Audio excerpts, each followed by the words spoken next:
Assalamu alaikum and good evening, everyone. I am Yusuf Fareem, and it's my absolute pleasure to welcome you all to this special online session organized by English with Komal platform. Today's session is truly special because it's not just about learning English, it's about understanding the journey, vision, struggles, and leadership behind a platform that has empowered thousands of learners across Pakistan. We are honored to have with us today the founder of English with Komal, a woman who transformed her passion for communication into a powerful learning movement.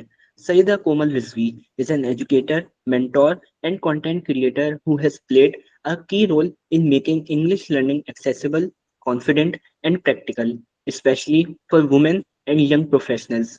Today, we will explore her story, struggles, motivation, and leadership journey behind building this platform.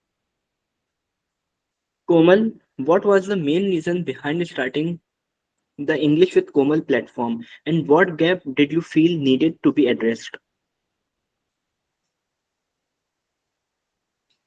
Assalamu alaikum everyone. Hope you all are doing great. I am Komal. Okay, I wanna mention one thing that मुझे YouTube channel का कुछ idea नहीं था जब मैंने सोचा था कि मैं क्रिएट करूँगी. It is about COVID-19 time and I decided to make a YouTube channel because I used to see a lot of creators making videos on YouTube. तो बस मैंने सोचा मैं अपना YouTube चैनल बनाती हूँ एंड मैंने सोचा कि इंग्लिश लैंग्वेज पे बनाते हैं and just I like create it.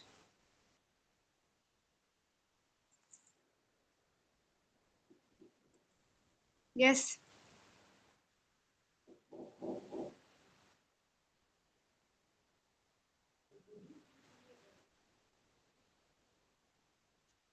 Hello, I am audible. Yes you are. Sure. So, why did you choose English communication specifically as your core focus? Why do you think English holds such importance in today's professional and personal growth? Because as I mentioned that it was a COVID-19 era and at the time people used to talk with people from abroad countries for their job purpose. So I decided that I should make a YouTube channel regarding English for especially students. And you know that English is an international language, so it is very essential for each and everyone, whether it is about students, whether it is about people, those who are doing job, and about traveling as well.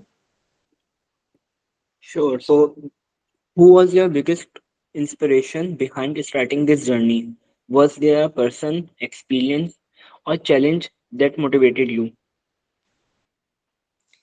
Of course मेरे पापा जिन्होंने मुझे बहुत motivate करा and starting में वही मेरी video shoot करते थे एंड उन्होंने ही मेरा यूट्यूब चैनल जो है वो क्रिएट करा था. वरना मेरे अंदर इतना कॉन्फिडेंस नहीं था. मैं बहुत ज़्यादा इंट्रोवर्ट पर्सन थी in my school time as well. तो पापा की वजह से ही मैंने अपना यूट्यूब चैनल लाइक क्रिएट करा, वीडियोस बनाई एंड आज मैं अपनी वीडियोस खुद शूट कर लेती हूँ. इतना कॉन्फिडेंस आ गया है मुझ में. सो ये सब मेरे पापा की वजह से हुआ है. हम लोग क्या करते थे कि जब कोविड का एरा था उस टाइम पापा ने लाइक कोर्स करा हुआ था इंग्लिश लैंग्वेज का. तो वो like we are four sisters, तो पापा हम लोगों को प्रैक्टिस करवाते थे इंग्लिश कॉन्वर्सेशन की. तो प्रैक्टिस करते करते लाइक मेरी इंग्लिश काफ़ी ज़्यादा इम्प्रूव हो गई थी.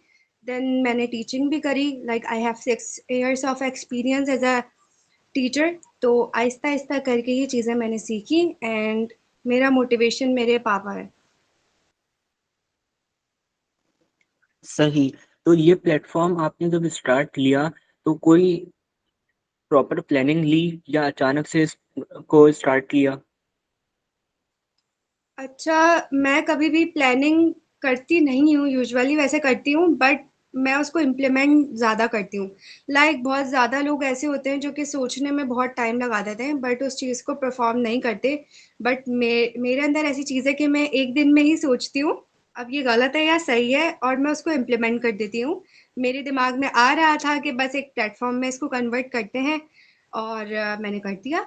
और अल्हम्दुलिल्लाह हमने काफ़ी सेशंस भी करवाए हैं, वेबिनार्स भी, और अभी हमारा रिसेंटली पैनल डिस्कशन भी कंप्लीट हुआ है. अच्छा, यहाँ पर मैं आपसे ये जानना चाहूँगा कि आपका जो एजुकेशनल बैकग्राउंड है वो क्या इंग्लिश से रिलेटेड है या कोई दूसरा टेक रिलेटेड आपका डोमेन है? इंग्लिश रिलेटेड नहीं है, टेक रिलेटेड ही है। I am doing BScs and currently I am in my fourth semester. Recently I have completed my fourth semester and I am now in my five semester. तो मेरा tech related है, English related नहीं है। तो being a tech related student, एक ऐसे उसको choose करना स्पेसिफिकली इंग्लिश एज, अगर हम बात करें इंटरनेशनली, जर्मन लैंग्वेज है, फ्रेंच है, स्पेनिश है, चाइनीज है, तो इंग्लिश को ही क्यों आपने इतनी फोकियत दी? इसी को क्यों चैनल बनाने का ख्याल आया? क्योंकि देखिए, आप दूसरे ममालिक जाते हैं, वहाँ पर उनकी लैंग्वेज आप हर जगह की नहीं सीख सकते। इस वजह से इंग्लिश एक इंटरनेशनल लैंग्वेज है। आप किसी भी मुल्क में जाओगे, आपको इंग्लिश आएगी तो आप उन लोगों से कम्युनिकेट कर पाओगे। तो इसी हिसाब से for just like about a international language, मैंने इंग्लिश से रिलेटेड कंटेंट अपना रखा। अच्छा, जैसा कि आपने अभी मेंशन किया कि आप थर्ड ईयर की स्टूडेंट हैं यूनिवर्सिटी में, तो एक तरफ स्टूडेंट और एक तरफ प्लेटफॉर्म रन करना, तो कितना मुश्किल एक ये चीज़ होती है और आपने इसको कैसे मैनेज कर रही हैं और कौन से ऐसे चैलेंजेस हैं जो अब तक आपको फेस करने पड़े? अच्छा, it is kinda like long story. मैं इसको ऐसे अपने अल्फाज में बता नहीं सकती क्योंकि बहुत ज़्यादा मेहनत लगी है हर चीज़ में। यूनिवर्सिटी के साथ मैनेज करना बहुत ज़्यादा मुश्किल है एंड स्टडीज़ के साथ, और वो भी टेक रिलेटेड जब आपकी स्टडीज़ हों तो बहुत मुश्किल हो जाता है। Even about making videos as well. तो मैं वीडियोस भी इसी वजह से बहुत ज़्यादा लाइक टाइम लगता है मुझे शूट करने में, बिकॉज सारा कुछ मैं खुद कर रही होती हूँ and about editing and all kind of stuff.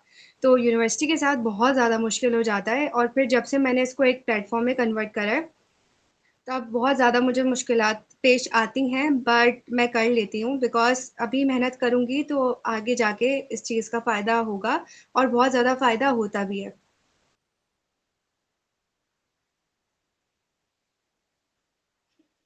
अच्छा, जैसे आपने अभी ज़िक्र किया कि 5 साल आपका यूट्यूब चैनल रहा और अब आपने जाके इसको बाकायदा प्लेटफ़ॉर्म में ट्रांसफ़ॉर्म किया है।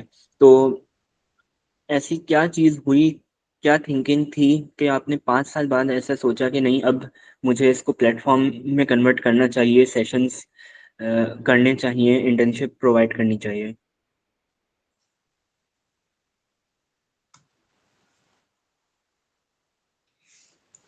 एक सेकंड।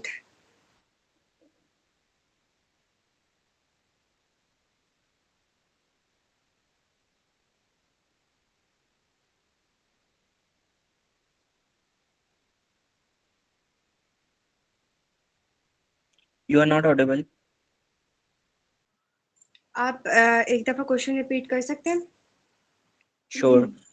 मेरा क्वेश्चन ये है कि जैसे आपने अभी ज़िक्र किया कि 5 साल तक आपका ये यूट्यूब चैनल रहा, रिसेंटली भी अभी है, लेकिन 5 साल बाद आपने जाके इसको प्लेटफ़ॉर्म में कन्वर्ट किया। तो ऐसी क्या थिंकिंग थी कि आपने 5 साल बाद सोचा कि नहीं, अब मुझे इसको एज़ अ प्लेटफ़ॉर्म इसको कन्वर्ट करना चाहिए, डिफरेंट ऑनलाइन सेशंस रखने चाहिए, टेक रिलेटेड, इंग्लिश की इम्पोर्टेंस पे, और इवन इंटर्नशिप भी आपने प्रोवाइड की है? अच्छा, जैसे कि मैंने मेंशन करा कि मेरी प्रॉपर प्लानिंग नहीं थी, बस मेरे दिमाग में आया तो मैंने इसको एक प्लेटफ़ॉर्म में कन्वर्ट कर दिया। अच्छा, इसमें बहुत बड़ा फ़ायदा जो है ना, लिंक्डइन का भी है। पहले मैं लिंक्डइन यूज़ नहीं करती थी, मुझे लिंक्डइन का नहीं पता था। जब मैंने अपना लिंक्डइन पर अकाउंट बनाया, वहाँ से चीज़ें सीखी, चीज़ें अपलोड करी, तो मुझे लिंक्डइन पेज के बारे में पता चला। तो उसके बाद फिर मैंने अपना इंग्लिश विद कोमल का पेज बना लिया। मैंने सोचा मैं जब यूट्यूब पे वीडियोस अपलोड करती हूँ तो मैं वहाँ पर भी कर दूँगी। मैंने सोचा नहीं था कि मैं इंटर्नशिप्स वगैरह प्रोवाइड करूँगी and webinars and about a lot of things. तो इसलिए मेरा लाइक प्लेटफॉर्म बन गया। अच्छा, बीइंग अ हिजाबी गर्ल, आपको कोई कभी ऐसा नेगेटिव कमेंट्स या क्रिटिसिज्म का सामना करना पड़ा? जी, बहुत दफ़ा हुआ है। लोग कहते हैं कि लाइक ये बहुत ज़्यादा फैशन नहीं करती and this kind of stuff मुझे सुनने को मिलते हैं कि आपके व्यूज़ इसी वजह से नहीं आते and all, but like I feel comfortable and I like it, that's why I am doing it.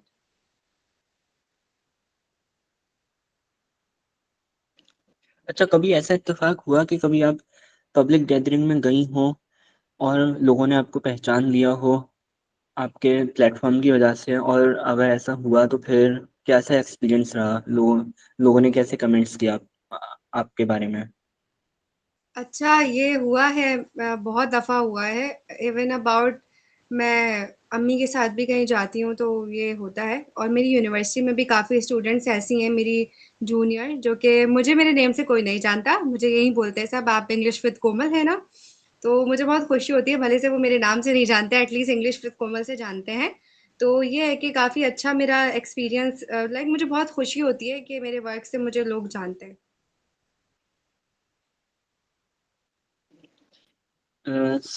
Since you are professional, आपने रिसेंटली अभी फाइवर और दीगर प्लेटफॉर्म्स पे भी अपना ओपन किया है इंग्लिश लर्निंग को सिखाने का अमल। तो ऐसा कभी फेस किया है आपने किसी का अनप्रोफेशनल बिहेवियर, स्पेशली लिंक्डइन वगैरह पे, डीएम्स वगैरह में या कमेंट्स सेक्शन में? लाइक फाइवर पे तो मुझे मैंने रिसेंटली फाइवर अपना लाइक बनाया है, और प्रिपली एक है, वो भी रिसेंटली मैंने क्रिएट करा। वैसे मैंने पास्ट में किया था बट यूनिवर्सिटी की वजह से मैंने छोड़ दिया था। मैंने अभी दोबारा उसको ज्वाइन करा है, मैं यूट्यूब पर भी उसकी सीरीज वगैरह डाल रही हूँ। लिंक्डइन पे यह है कि वो तो बहुत लोगों की आदत है, वहाँ तो बैड लाइक कमेंट्स आते ही हैं, मैसेजेस आते ही हैं, तो मैं उस चीज़ को इग्नोर करती हूँ।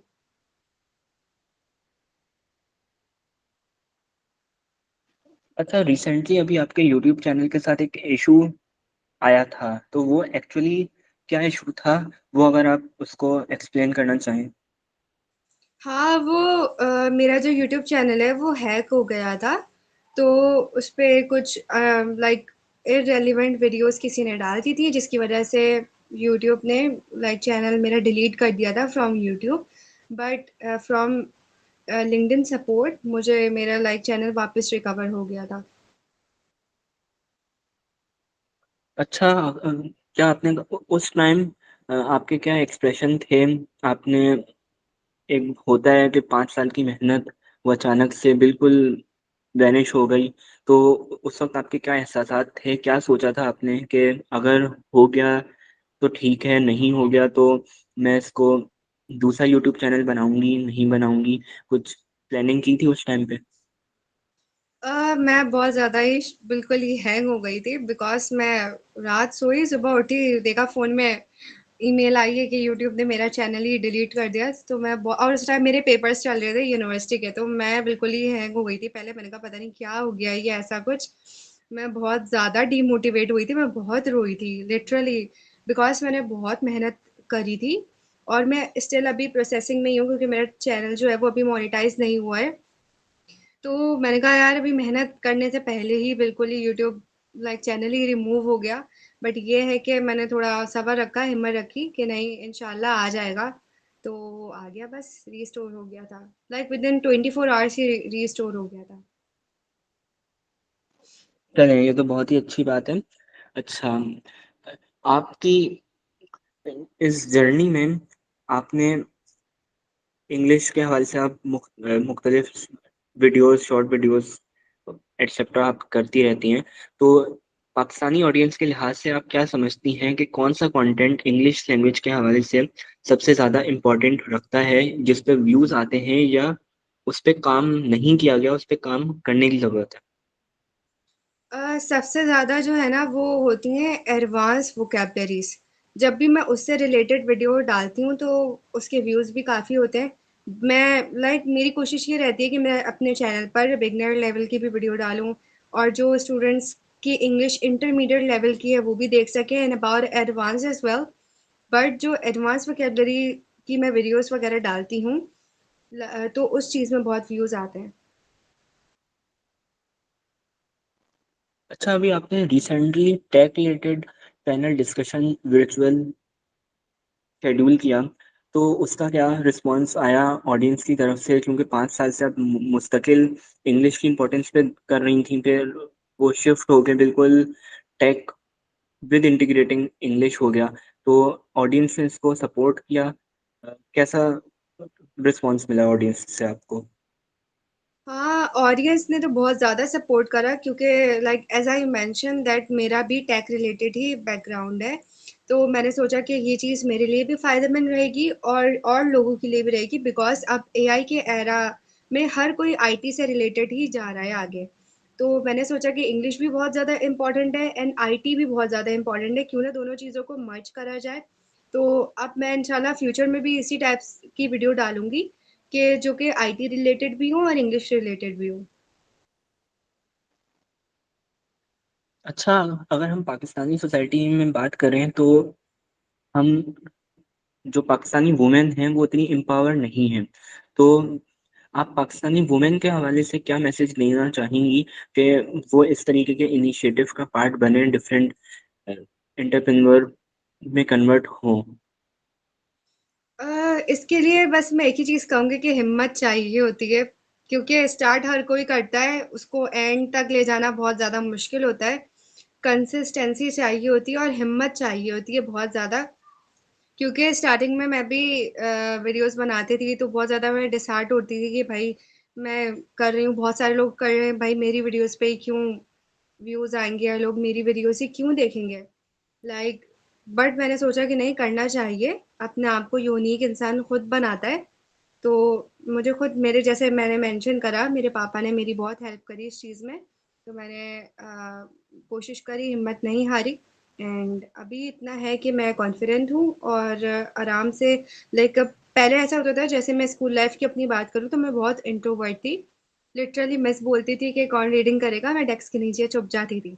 और मैं कॉलेज लाइफ़ में भी इसी टाइप की थी, बट मैंने बहुत मेहनत करी, स्पेशली कोविड के टाइम मैंने बहुत मेहनत करी। जब सब सो रहे थे, उठ रहे थे, उस टाइम मैंने बहुत मेहनत करी, तो ये है कि उसी वजह से मैंने काफ़ी चीज़ों को ट्रांसफ़ॉर्म करा। बिल्कुल, पेरेंट सपोर्ट के बगैर तो एक भी किसी भी बच्चे का फ्यूचर बहुत मुश्किल होता है कि वो इस तरीके का इनिशिएटिव ले। लेकिन ऐसा भी नहीं है कि सिर्फ फैमिली सपोर्ट से ही आप इतनी सक्सेस हासिल कर सकें। तो ज़रूर आपकी आउटसाइड ऑफ द फैमिली भी सपोर्ट रही होगी। तो वहाँ पे किसने आपको सपोर्ट किया? आउटसाइड ऑफ फैमिली किसी ने भी सपोर्ट लाइक नहीं किया, फैमिली ने ज़्यादा किया है। वीडियोस वगैरह में तो मैंने ही बहुत मेहनत करी, क्योंकि मुझे बहुत ज़्यादा क्रिटिसाइज़ करा जाता था, इवन हिजाब करने पर भी, कि भाई वीडियोस नहीं बनाओ, क्यों बना रही हो, सेफ नहीं है वीडियोस बनाना एंड ऑल। मैं कितनी दफ़ा ही अपना यूट्यूब चैनल डिलीट करने का सोच रही थी कि भाई शायद जो मैं कर रही हूँ वो सही नहीं है। बट मैं मेरे पापा ने मुझे बहुत ज़्यादा कॉन्फिडेंट किया कि नहीं, तुम कर सकती हो। और इसी वजह से ही मैंने करा, वरना मैंने बहुत ज़्यादा हिम्मत हारी है। तो ये चीज़ है। अच्छा, 5 साल बाद आप अपने प्लेटफ़ॉर्म को कहाँ ग्रो होता हुआ दिखना चाहती हैं या सोचा है कि वो यहाँ तक ग्रो करेगा? अच्छा, फ्यूचर का तो ख़ैर अल्लाह ही जब बेहतर जानता है क्या होगा। बट ये है कि मेरी कोशिश कि मैं फ़िज़िकल इवेंट्स भी करवाऊँगी। इंग्लिश विद कोमल जो मैंने प्लेटफ़ॉर्म बनाया है, मैं लाइक उसमें और इंटर्नशिप्स वग़ैरह प्रोवाइड करूँगी, सेशंस लोगों के लिए अपॉर्च्युनिटीज़ क्रिएट करूँगी। जितना मुझसे होगा मैं उतना करूँगी।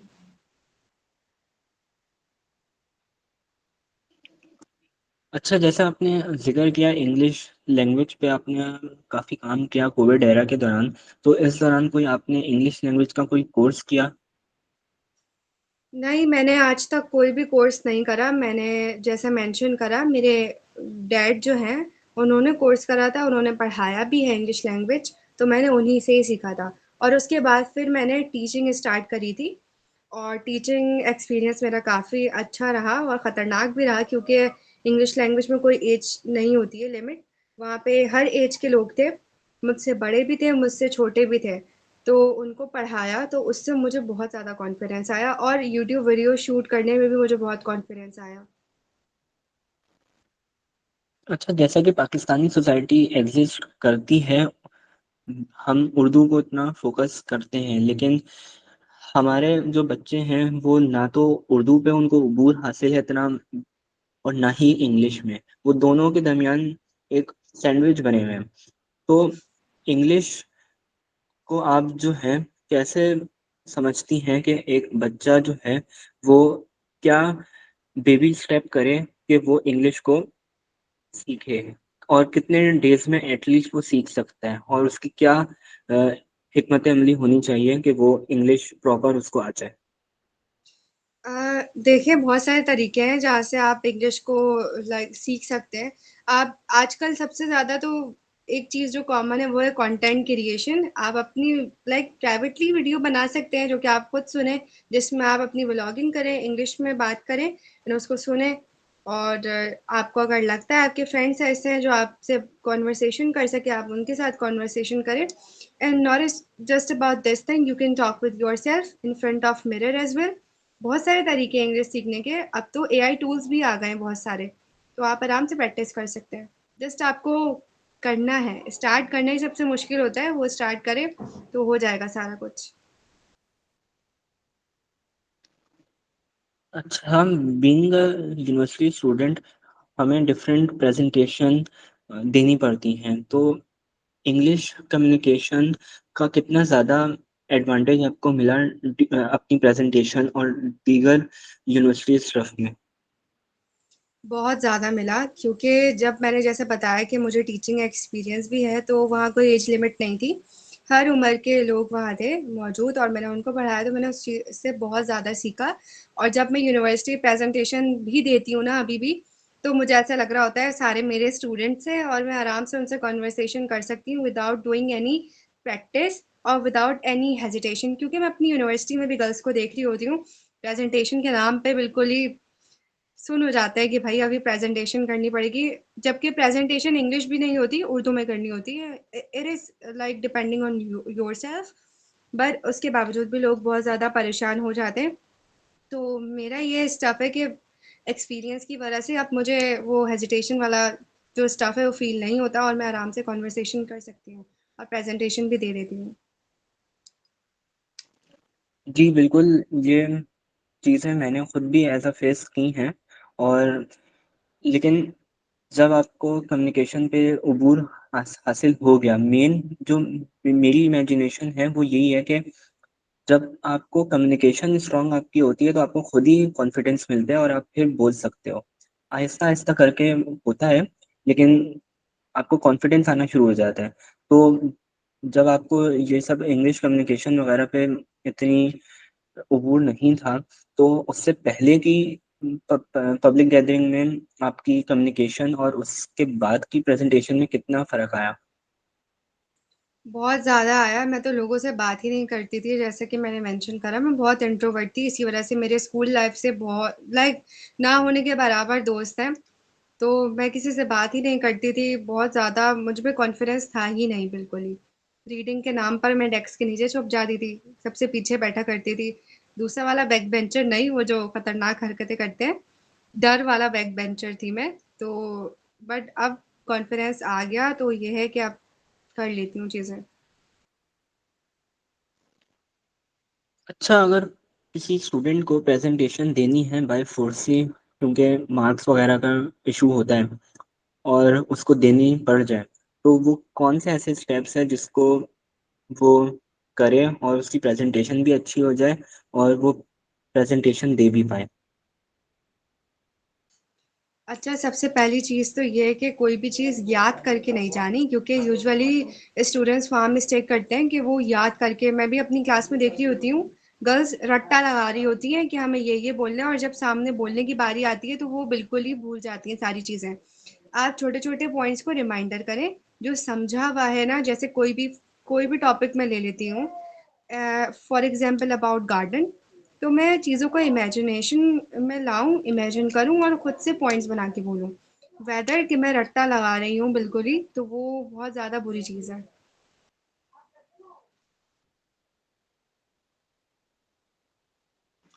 अच्छा, इस पूरी जर्नी में सबसे ज़्यादा आपको जो खुशी के लम्हात थे और सबसे ज़्यादा जो बैड सीन हुए, तो उसको आप अगर बताना चाहें? खुशी तो ये जब भी मेरे सब्सक्राइबर्स इंक्रीज़ होते हैं या कोई भी मेरी जो वीडियो है उसके व्यूज़ अच्छे आ रहे होते हैं या लोग मुझसे सीख रहे होते हैं काफ़ी चीज़ें, मेरा प्लेटफ़ॉर्म ग्रो हो रहा होता है तो मुझे बहुत खुशी होती है। और जहाँ तक बैड चीज़ों की बात है वो ये है कि दुःख भी होता है क्योंकि मैं बहुत मेहनत करती हूँ और स्टिल मेरा जो चैनल है वो मोनेटाइज़ नहीं हो सका है। जबकि मैं अपना बेस्ट देती हूँ यूनिवर्सिटी टाइम के साथ मैनेज करना, वीडियोज़ बनाना और ऊपर से मैंने जैसे कि बताया मैंने अपने यूट्यूब चैनल जो इंग्लिश विद कोमल है उसको प्लेटफॉर्म में भी कन्वर्ट करा है। तो चीज़ें बहुत मुश्किल हो जाती हैं बट स्टिल जो है बहुत कम लोग होते हैं जो इस चीज़ को सपोर्ट करते हैं। Yes, exactly. Consistency is the main part of the success. So अभी आपने पहले इंग्लिश लैंग्वेज के ऊपर सेशन किया, फिर इंटर्नशिप की और एंड देन फिर अब टेक रिलेटेड आपने अब ट्रांसफॉर्म किया है। तो अब नेक्स्ट स्टेप आप क्या आपके माइंड में है कि वो आप करने का इरादा रखती हैं? अभी तो खैर मैंने कुछ सोचा नहीं है बट इंशाल्लाह देखते हैं। वैसे मेरा इरादा यही है कि मैं फिज़िकली कोई इवेंट करवाऊँ बट देखते हैं लेट्स सी इंशाल्लाह। अच्छा, अब लास्ट में ऑडियंस को क्या मैसेज देना चाहेंगी इस पूरी जर्नी के हवाले से? समराइज। मैं बस यही बोलना चाहूँगी कि अपने ऊपर भरोसा रखें क्योंकि मुझे भी 5 टू 6 इयर्स हो गए यूट्यूब पर बट मेरा चैनल मोनेटाइज नहीं हुआ है फिर भी मैं डिसहार्ट नहीं होती हूँ अपना ट्राई करती रहती हूँ कि कभी ना कभी तो सक्सेस मिलेगी। तो होप रखें और अपनी कोशिश करते रहें, हिम्मत नहीं हारनी बस। सही तो now we will conclude the session. So as we come to the end of today's session, one powerful message clearly stands out. Leadership begins with courage, consistency, and communication. The journey of English with Komal reminds us that success does not come overnight. It comes from patience, faith, resilience, and a clear purpose. On behalf of English with Komal platform, I extend my heartfelt gratitude to Sayida Komal Rizvi for openly sharing her journey, struggles, and lessons with us today. Your story is truly inspiring for students, educators, women, and future leaders. Allah Hafiz and have a wonderful evening.